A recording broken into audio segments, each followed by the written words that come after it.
Oh my goodness. So yes, I know we are all pretty much in the same boat in some capacity or others, in some extremes or others.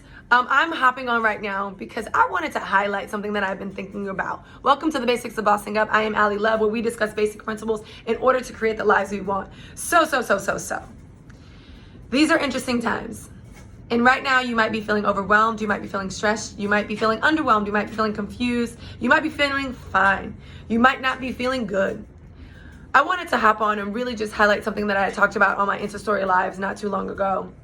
Is the beauty of the basics of bossing up is that we talk about the basics. There's beauty in getting back to the basics and really taking control, maybe not of your emotions and of people in your life, but taking control by having a strategy and a plan ahead and set forth. So I just wanted to hop on and tell you some of the things and offer some insight of what I've been doing in this time. In this critical time where, really not mass chaos, but mass confusion, uncertainty is really prevalent and obvious. I decided to wake up on Friday morning and create a list and everything that I wanted to do with my time. If I had all the free time in the world, what can I do? And what I realized is that most of those things are basics. Getting back to baking, getting back to organizing, getting back to decluttering, getting back to finishing a business proposal, getting back to working on the basics of bossing up, getting back to really getting back to the fundamentals. And the fundamentals are the basics. And there's beauty and power in the basics.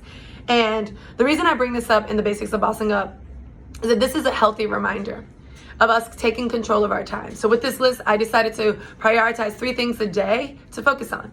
2 of them, this being fun, getting back to reading a book or finishing books that I've started, reading articles that are on my to-do list that I've had for many weeks. And then of course, something where there's an educational and entertainment intersection. So baking bread, I love baking and I started getting into baking about last year. Not only is it educational in terms of, yes, God forbid if something happens, baking your own bread is a means of feeding yourself, protecting yourself, of you and your family, right? So it's informational, educational, but it's also entertaining. It is actually known to really bring down your cortisol levels. It's a way to distress. It is a way to deal with anxiety, not cure it, but handle anxiety. So in the intersection of educational and entertaining, where you get your mind off something, but also work on your self-care, internal, external, but at the same time, learning something. Those are all things, or being entertained and enjoying it is what I mean. So educational and entertainment, the intersection is where we want to live. Those are the basics. That's getting back to, you may not love cleaning up. I mean, I'm telling you to get in, use all your time to clean up, and maybe that should be fun, because for some of us that's not fun, and organizing isn't fun. But maybe finishing a book is fun. Maybe creating a game with your kids, and you've always said you wanted to create a family game. Maybe that is fun. Maybe this is the time you do it. Maybe taking time to organize when you work at home. If you are working out of home, how much time do you work at home? When you give yourself a break? When you have time with your kids, if there are some of the states where school has been canceled.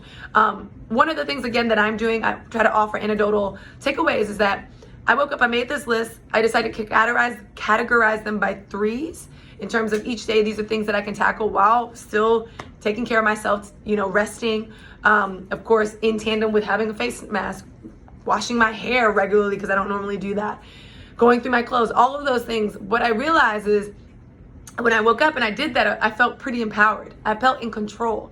I felt that if things continue, because I can't see the future, I feel like when I get down, when I get concerned, I can come back to this roadmap and say, here's some things that I should occupy my time with, occupy my mind with, where I'll be entertained and, of course, informed.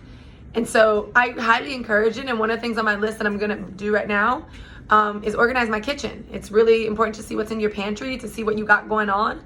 It's also something that I've been putting off for many years, and of course, clearly didn't have the time. But getting in there, occupying my mind, my body, doing something that I've been wanting to do for a very long time, getting informed about what I have, what I can cook, what I can put together, what I need, what am I missing?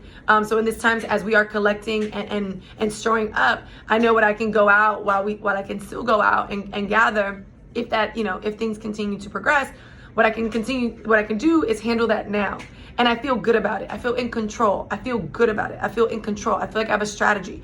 While things are out of control, while things are going to be mandated, while next steps are going to be really, information is going to flow in as it comes, as we're learning, I still feel in control. And while this isn't the answer to everything, and I'm not saying that this is not a serious time, I want to really, really let you know this is a serious time. Protecting you and your family is really, really important.